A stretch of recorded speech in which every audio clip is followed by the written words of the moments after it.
Welcome to Truth is Freedom. I'm Dennis Cummins, pastor of Experience Church, and today I have our special guest, Dawn Land, and she's the one actually behind filing for the referendum to fight and throw down House Bill 5599, the unethical, immoral bill that has been passed in our legislation. So, Dawn, thank you so much for being a part of our show today here at Truth is Freedom. I had the opportunity to hear you at our kickoff night down at Motion Church, and a collective of churches getting together to support this. And I just want to say thank you, first of all, for your tenacity and your faith and your heart and your passion to save kids. Oh, well, thank you so much for having me. I'm really glad to share this with everyone because I do feel really strongly about this, and I've been fighting a long time. Yes, you have. You have. So, you know, obviously you filed for the referendum. Thank you for doing that, because you did the work that so many other people aren't doing, but yet now we get to stand on your shoulders and continue to drive this ball down the field, so to speak. But this isn't your first fight. You've been active behind the scenes and in front of the scenes for a while now, bringing forth, fighting different House bills and bringing forth initiatives. So what's kind of that start for you? Well, it actually started in 2016 when a group filed an initiative for locker room privacy to keep women's spaces single sex, so that we could keep the men out of our women's spaces. It should be based on biology. Yeah. And in 2016, I thought, oh gosh, they'll get enough signatures. That's a no-brainer. And so I didn't have a lot of time, so I didn't step up to help. And I was absolutely shocked when they didn't get enough signatures. So in 2017, when they filed the referendum or the initiative again, I jumped in with everything I had. Mm-hmm. I collect signatures every weekend. I drove everywhere. Down to Winlock, across the mountains, to Kashmir. I drove up to Cedro Woolley with friends to gather signatures. And then during the week, I processed the petitions counted in the South office. So okay. Everything I had, I put in this. Yeah. And we came really close, but we had a lot of, we had trans activists that were fighting against us, following us around, trying to interfere and intimidate people. But we also had apathy because we had people who said, well, this doesn't affect me. Why should I bother? Right. And so they didn't sign. And some people were just afraid to sign. Yeah. And so we've come a long way from then to where we are now. In between, I was fighting against Drag Queen Story Hour in 2019. There are a few library boards that don't like to see me coming. You got taken away at one. Yeah, I did. In Kent, is it? Well, at the Teen Pride event in Renton, there was a couple of us moms that didn't leave. It was a public event. We had every right to be there. And so they called the police and had us thrown out. But these are the same people that are organized kids to go without their parents' permission. Yes, sir. Secretly. Yes, sir. At that particular event, the Teen Pride event in Renton, the teen librarian, Maggie Block, she went to the schools in the area to promote and get kids to come to the event. And she told them transportation would be provided and snacks, and their parents didn't have to know that they were there. Yeah. And at the door, they had two different colored bracelets. One for if you were out and it was okay if you were in pictures, and the other is if you didn't want people to know that you had been there, so they would not include you in pictures with the other color bracelet. Mm-hmm. So it was really appalling to see all of that. And they had drag queens performing there. 2 of the 4 drag queens claimed that they were transgender. And so when there was a Q&A session with these teens, they answered all of these questions and just promoted that. And at the event itself, they were also giving away, raffling off certificates for binders for the girls who wish that they were boys. So a binder is what goes around the chest to restrict breast growth or hide? Breast binders, yes. Wow. It is a really tight, I almost brought one, but it's a really tight fitting, and it's supposed to give a more masculine appearance to girls. And so they were giving these to girls. And when I asked the director later about this, I said, why are you giving these binders to these girls without parental knowledge or consent? And she said, it's a family thing. And if their parents don't know that they're there, then how can the parents have input on that? Right. They don't. Well, we know that House Bill 5599, some people are like jumping out of their sleep saying, what's going on? Right. Because you said, there's been a plague of apathy. The other seeming disadvantage that we have is that, we have to play by the rules of ethics, the rules of decorum, the rules of civility. But the other side has no rules. Right. They dox, they terrorize people. They go outside of the boundaries. And this is why they're able to move the ball down the field so quickly, because of our civility. Right. And they mistaken our civility for weakness and apathy, but yet it's not. Right. Well, about that, there are things that you can do while playing by the rules. Yeah. I attended a drag queen story hour in Vancouver, and they tried to say that you had to have a child with you in order to attend. And I was the first person in line, and standing in line for like an hour before the event and making friends with the moms and everything with their kids that were there. And when it came time to open the door, the library staff came and said, okay, you have to stand aside and let all these families in. And if there's room afterwards, we'll let you go in.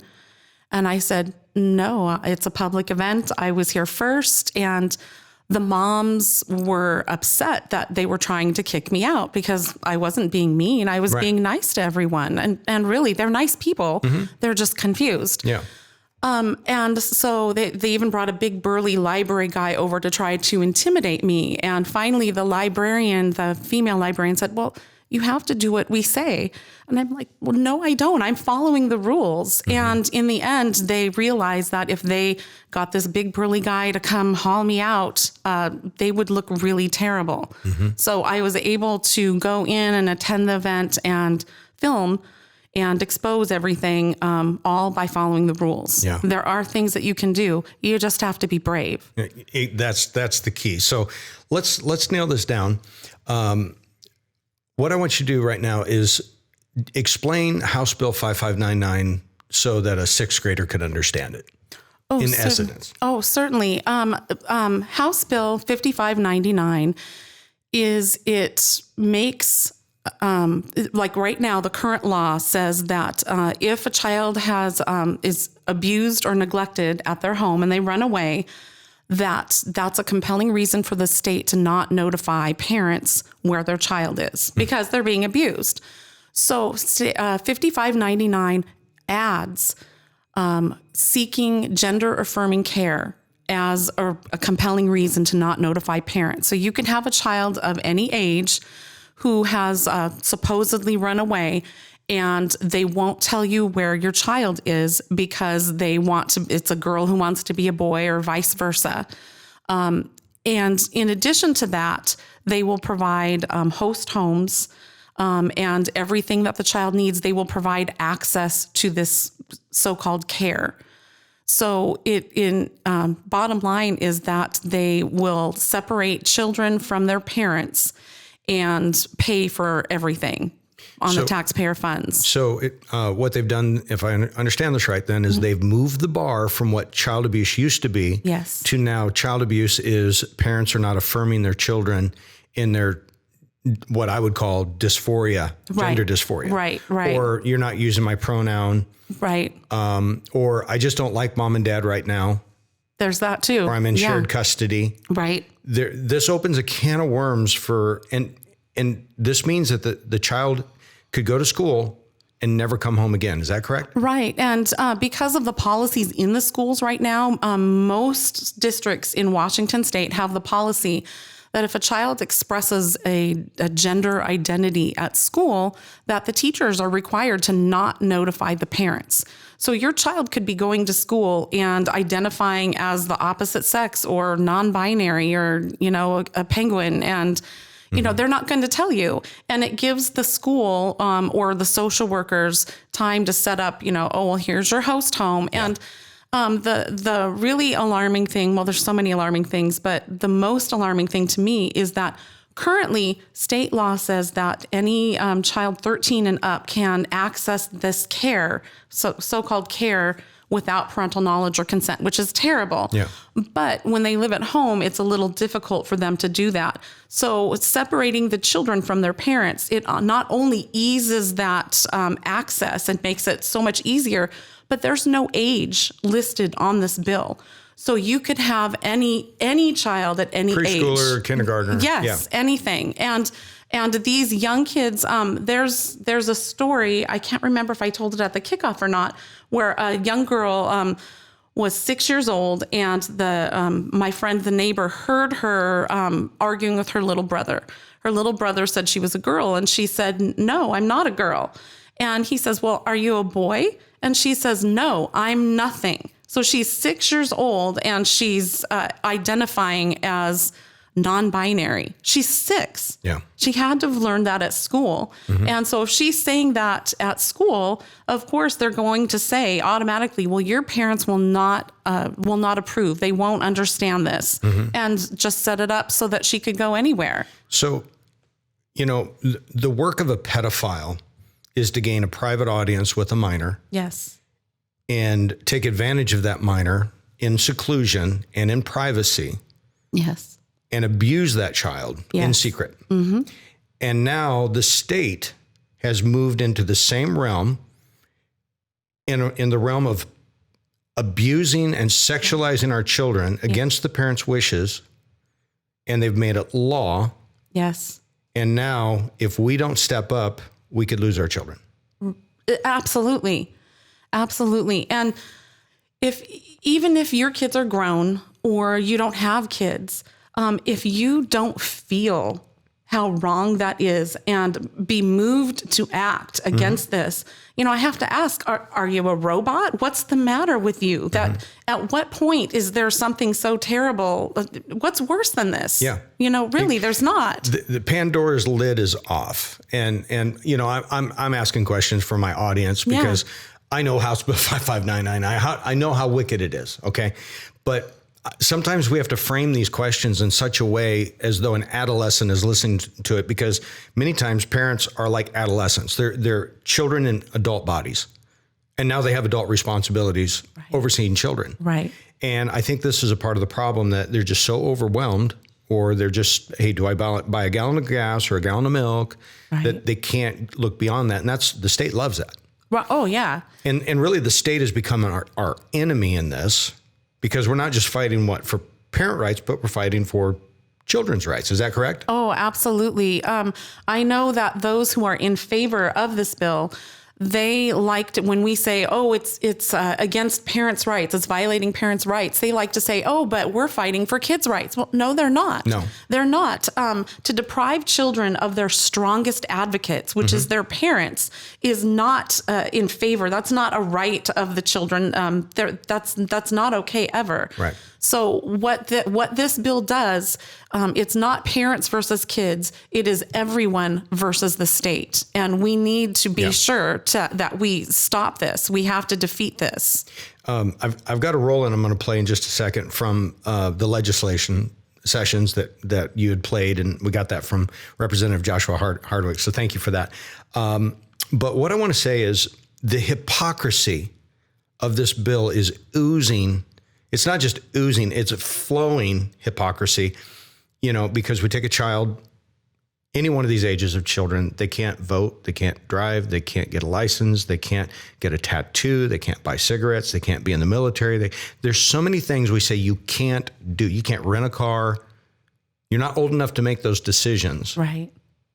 But then here we are. Right. You can cut off your genitalia. You can take life-altering drugs that will sterilize you or castrate you, destroy your body. Right.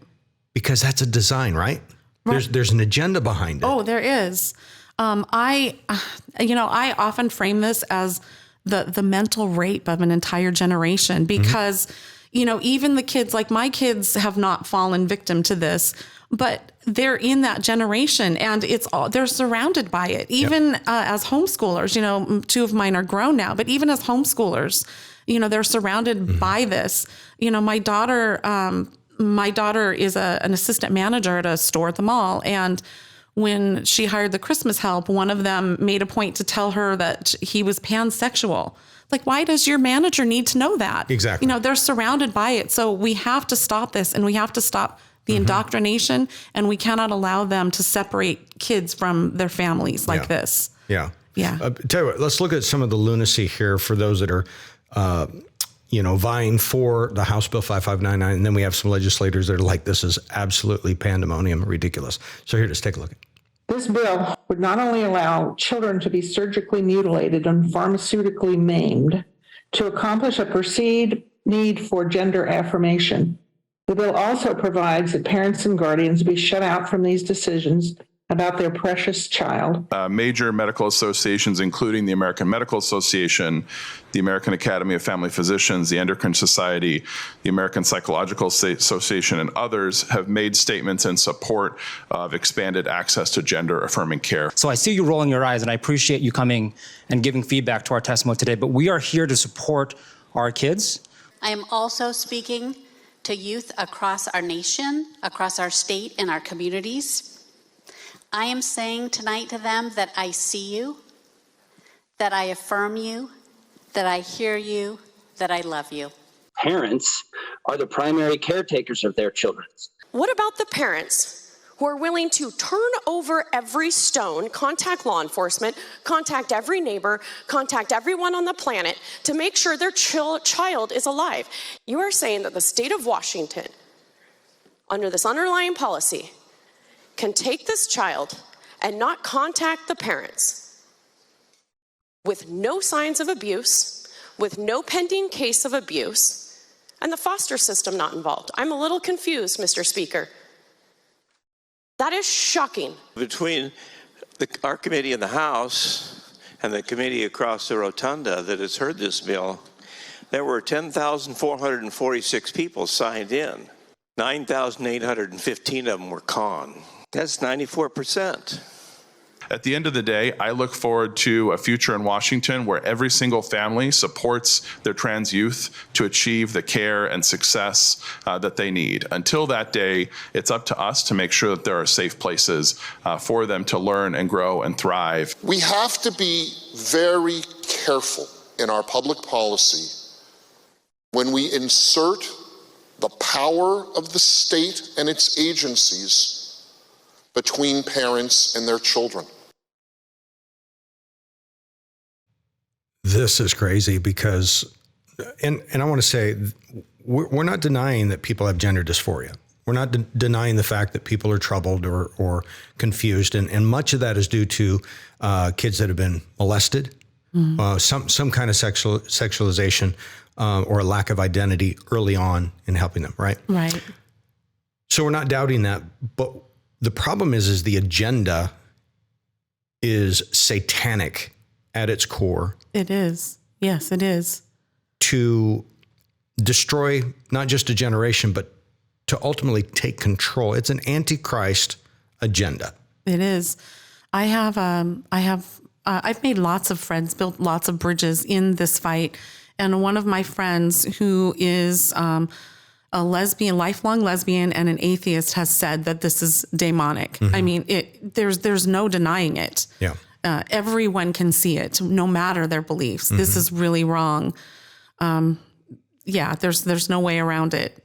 Well, let me say this. I think the reason that we can no longer define what a woman is in the world is because we lost the definition of what a man is.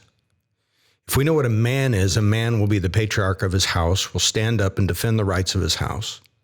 A man will stand up and not have to depend on ladies to be carrying the battle like you are carrying. You're doing the work of so many that men should be out here as the tip of the spear, the voice, carrying this battle. And it's interesting because the Bible says that not only homosexuals will go to hell, and sinners will go to hell. But there's a delineation that it says the effeminate. It's separate from homosexuality because it's the subservient, it's the passive ones. So we have heterosexual men that are actually very effeminate on this piece because they've lost their voice. And they're letting other people drive them into the ground and control their families and steal from them. And now we have an opportunity, a last opportunity to get this initiative forward, but we need a lot of signatures. We do. We need to get, the goal is 200,000 signatures. We want them in by July 15th so we can turn them into the Secretary of State by July 22nd, because they call it the drop dead date. They must be in by then. So we have to have enough to get it on the ballot. And we have to have more because some of those signatures could be challenged. Is that correct? Yes. So the official number is something like 163,000 something. So we have to have, that's why our goal is 200,000 to give us that little bit of cushion, because there's always, someone who they can't find on the registry, the voter registry, or, someone voted twice, or, there's always some reason, valid reasons. Let me ask you this, because when it came to the referendum to overturn the sex curriculum that was shoved down our throats. Oh, yeah. We had how many, 600,000 signatures? We needed to get 130,000 signatures. That was the minimum. And we wanted to get like 160. We actually got 260. We got double the minimum. Double, yeah. Yes. Double the minimum during lockdowns. Yes, during lockdowns. And what was really amazing is that there was a group that was trying to get signatures for some other leftist kind of thing. I don't even remember what it was. And they were complaining, we can't get these signatures. So we need more time and we need to do stuff online because everyone's in lockdown. And yet here we were going full steam and we got double the minimum. So it just blew their claims out of the water. Boots on the ground. Yep. So what do you say to somebody that they didn't know that this was happening? How do they get involved? Well, someone that doesn't know that it was happening, we have a website. It's reject5599.com. And so they can go there. They can sign up for more information. They can sign up to get petitions sent to them. And there is like a comment space there, and there is even a phone number that comes, and I'm the one that's there. So it's I get a lot of messages, so it's hard to keep up on them, but I'm doing my best. I'm doing pretty good at it. So wow. Yeah, but that's the place to go to get information. We also have a Facebook page that is Reject 5599. I was trying to remember what it was called, but that's but they can go there also, and we post things there often. That's where I just posted the testimony of the vice chair of the Tacoma School Board when she was testifying in favor of 5599. So I posted that there. So if you want to see what they are trying to do, just listen to her testimony. I want to just point that out because we have to understand that we have some amazing teachers. We both agree. We got some incredible teachers. Okay. Yes. And they're in the fight and they're keeping their head above water, so to speak, because they're being persecuted just for being normal. Right. Okay. But we know that the teachers union is on board with House Bill 5599. Oh, yeah. And they're already propagating the, use whatever bathroom you decide, pronouns, and keep parents out of the loop. So imagine this private audience they have with the children. Right. This is what people need to understand. Right. The motive and the agenda behind this, how much pressure they're putting on teachers that won't put a pride flag up in their office. There are teachers that are absolutely petrified. When I spoke at a Puyallup School Board meeting 2 years ago against Zeiger Elementary's Pride display, they had some horrible books. I mean, they had, the Heather Has Two Mommies and the standard, but they had a high school book called Felix Ever After. And I got up and spoke about it. And I said that so many people are against it, teachers and everything, but they're terrified to speak. And so that's why they asked me to go up there and speak. And with the pressure from me speaking and showing the video of that, and then posting about it online and just spreading it everywhere, just pointing, a bright spotlight of truth on that. Yeah. They changed it and took that down and everything. But yeah, that's the audience that these people have, many of them. I should point out that the Puyallup School District, actually the superintendent has a list of non-compliant teachers. And so the teachers that are against this is why they're afraid, is because a list of non-compliant, meaning if you're not for the woke agenda, if you're not for the LGBTQ agenda, you're on this list because you're not compliant with the cult. Right, exactly. And so there are teachers that exist that are not in favor of this, but they are being ostracized. Yeah. They're being shut down, and they have to hide. I mean, they're terrified. I know some of them. Yeah. So, but they're being terrified by like the admin of Zeiger Elementary and people like that, because all three, the principal, the assistant principal, and I believe it's the counselor, the three of them are like a cabal of absolute gender indoctrination for all the kids at Zeiger. It's just horrible. Yeah. Yeah, we have to understand the pressure wave that is behind this that we're coming up against. It's coming our way. And so we can defeat this, but we need churches, we need pastors, we need leaders, we need dads to rise up. Come on, dads, it's Father's Day weekend. Let's rise up and be men of God, not be effeminate, but be passionate men of God with strength, courage, and faith in God's word. So I tell you what, thank you so much for being here. Thank you for sharing your heart. And, we support you, and we're excited to see what you're doing, and we're doing it with you. We're partnered with you. We're here working. We've got the initiatives here in our church. Thank you so much. We drive it every Sunday as a reality of protecting our family rights. So thank you so much. Thank you very much. Absolutely. It was a pleasure. Thank you.